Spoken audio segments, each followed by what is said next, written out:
Hungary की एक वीरान जमीन पर लगातार बरसती बारिश। ये कोई मौसम नहीं, बल्कि श्राप है।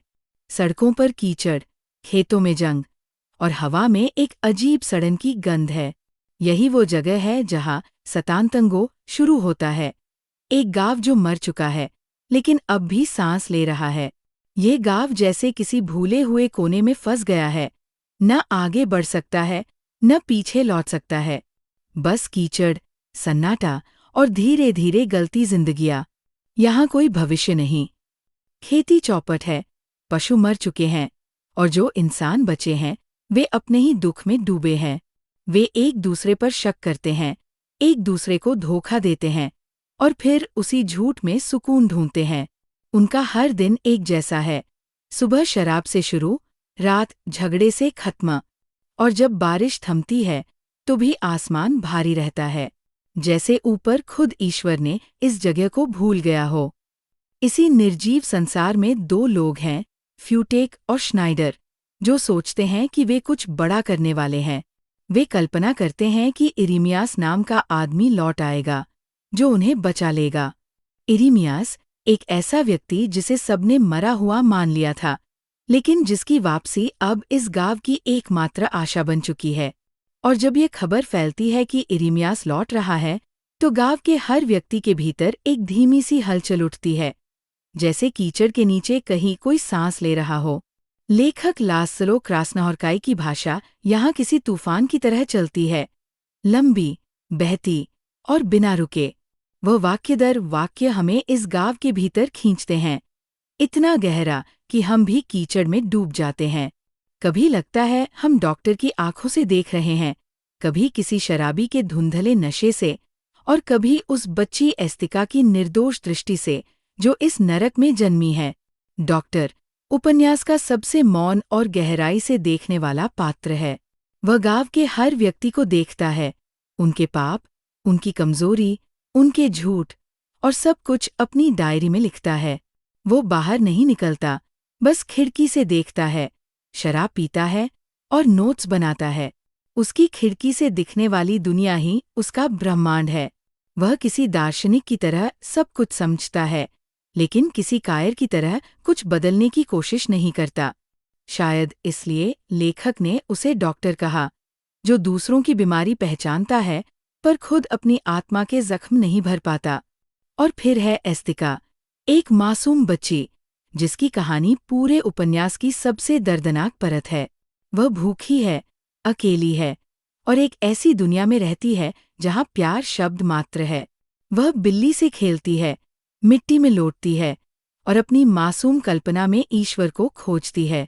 लेकिन जब उसे समझ आता है कि ईश्वर कहीं नहीं है, तो वह एक भयानक निर्णय लेती है। एक ऐसा निर्णय जो पाठक के भीतर चुभ जाता है। उसकी मृत्यु पूरे उपन्यास की नैतिक धुरी बन जाती है, जहां हम समझते हैं कि ये दुनिया अब बच्चों के योग्य नहीं रही।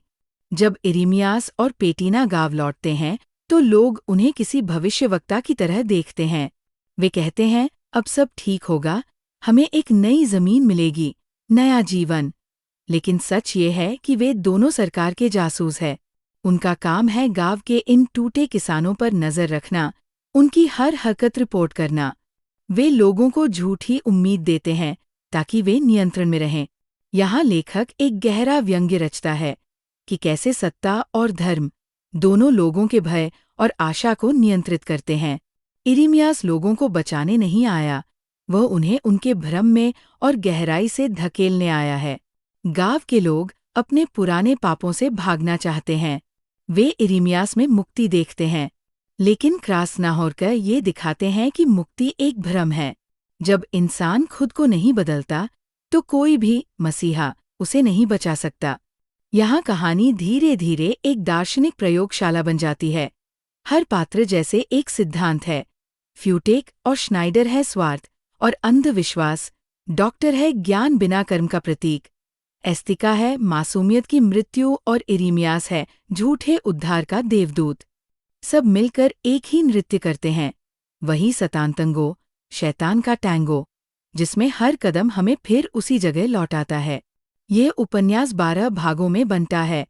पहले 6 आगे बढ़ते हैं और बाकी 6 पीछे जाते हैं, जैसे समय खुद उल्टा चल रहा हो। ये संरचना बहुत प्रतीकात्मक है। लेखक कहना चाहता है कि मानव सभ्यता भी यही करती है, आगे बढ़ने का भ्रम रखती है, पर हर बार उसी गलती पर लौट आती है। हर युद्ध, हर क्रांति, हर धर्म बस वही चक्र दोहराते हैं। एक जगह डॉक्टर की डायरी में लिखा है, हर चीज सड़ रही है, यहाँ तक कि यादें भी। ये वाक्य उपन्यास का सार बन जाता है। सड़न केवल मिट्टी की नहीं, आत्मा की भी है। गाँव मानव सभ्यता का सूक्ष्म रूप है, जहाँ लालच, झूठ, भय और असहायता ने इंसानियत को निगल लिया है। धीरे धीरे गाँव पूरी तरह इरिमियास के वश में आ जाता है। लोग अपने पैसे उसे सौंप देते हैं, अपना भरोसा, अपनी जिंदगी तक। वो कहता है कि वह उन्हें एक नई कॉलोनी में ले जाएगा, जहाँ वे फिर से जी सकेंगे। लेकिन सब बस झूठ है। सरकार को खुश करने के लिए वो सबका ब्यौरा लिखता है। कौन कितना शराब पीता है, कौन किससे झूठ बोलता है, किसने किसे मारा। ये रिपोर्टिंग एक भयावह व्यंग्य है। इंसान अपने ही लोगों के विरुद्ध साक्ष्य बन जाता है। यहाँ लेखक का दृष्टिकोण राजनीतिक भी है और दार्शनिक भी। सतानतंगो एक ऐसी दुनिया का चित्र है जहाँ समाजवादी व्यवस्था टूट चुकी है और लोग मुक्ति के नाम पर नए गुलाम बन रहे हैं। लेकिन ये केवल हंगरी की कहानी नहीं, ये पूरे मानव समाज का आईना है। आज भी हम नए इरिमियासों की तलाश करते हैं, नेता, गुरु, इन्फ्लुएंसर, जो हमें दिशा देंगे। पर सच्चाई वही रहती है, मुक्ति भीतर से आती है, बाहर से नहीं। उपन्यास के आखिरी हिस्से में जब सब लोग अपने भ्रमों के साथ बिखर जाते हैं, डॉक्टर अकेला रह जाता है। वह अपनी खिड़की से बाहर देखता है। बारिश रुक चुकी है, लेकिन सन्नाटा अब और भारी है। वो महसूस करता है कि बाहर की दुनिया खत्म हो गई है, तो वह अपने कमरे का दरवाज़ा बंद करता है और खिड़कियों पर कीले ठोंक देता है। अब कोई रोशनी अंदर नहीं आएगी। ये दृश्य एक प्रतीक है।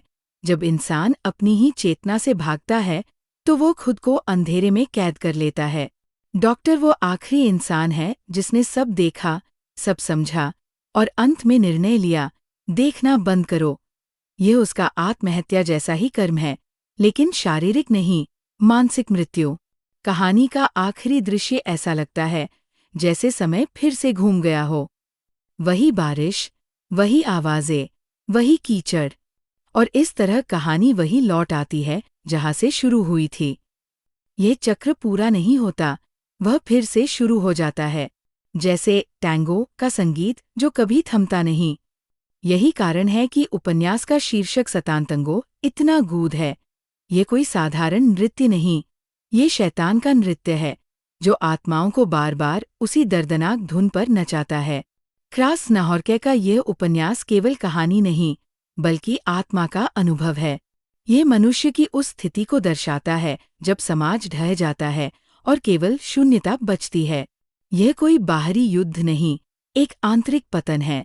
लेखक दिखाते हैं कि जब अर्थ, उद्देश्य और विश्वास खत्म हो जाते हैं, तो इंसान कैसे धीरे धीरे पागलपन और अंधकार की ओर बढ़ता है।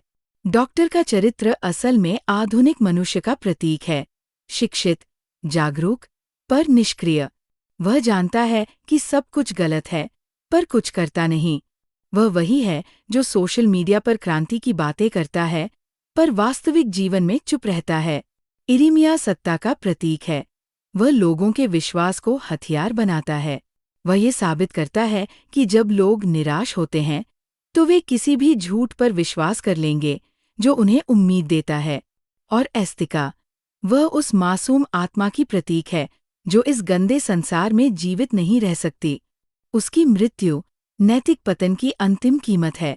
यह उपन्यास हमें एक सवाल के सामने छोड़ देता है, क्या इंसान सच में जी रहा है या बस सड़ रहा है? और जब हम इस सवाल का जवाब ढूंढने लगते हैं, हम समझते हैं कि सतानतंगो केवल गाँव की कहानी नहीं, यह हम सब की कहानी है। हर बार जब हम झूठे वादों पर यकीन करते हैं, हर बार जब हम सही होते हुए भी चुप रहते हैं, हर बार जब हम किसी मासूम की पीड़ा को अनदेखा करते हैं, तब हम इस नृत्य का हिस्सा बन जाते हैं। क्रास्नाहॉर्के का जादू ये है कि वो पाठक को झकझोरता नहीं, बल्कि धीरे धीरे गला घोंटता है। उसकी भाषा कविता जैसी है, लेकिन अर्थ भयावह। वह दिखाते हैं कि अंधकार केवल बाहर नहीं, भीतर भी है। और जब इंसान भीतर की रोशनी बुझा देता है, तो वही टैंगो शुरू होता है जो कभी खत्म नहीं होता। सतान तंगो एक ऐसा दर्पण है जिसमें इंसानियत की थकान, सड़न और पागलपन झलकते हैं। यह कोई सुखद कथा नहीं, बल्कि चेतना का गहरा अनुभव है, जहाँ हर शब्द एक प्रार्थना भी है और एक श्राप भी। यह हमें सिखाता है कि अगर हम देखना बंद कर दें, तो धीरे धीरे भीतर की रोशनी भी मर जाती है। और तब सिर्फ अंधेरा नहीं होता, बस एक धुन रह जाती है, धीमी, भयानक, पर सच्ची, शैतान का टैंगो। हम सब उसी नृत्य का हिस्सा है, चाहे हमें पता हो या न हो। अगर कहानी ने आपके भीतर कुछ हिला दिया हो, तो चैनल को ज़रूर सब्सक्राइब करें।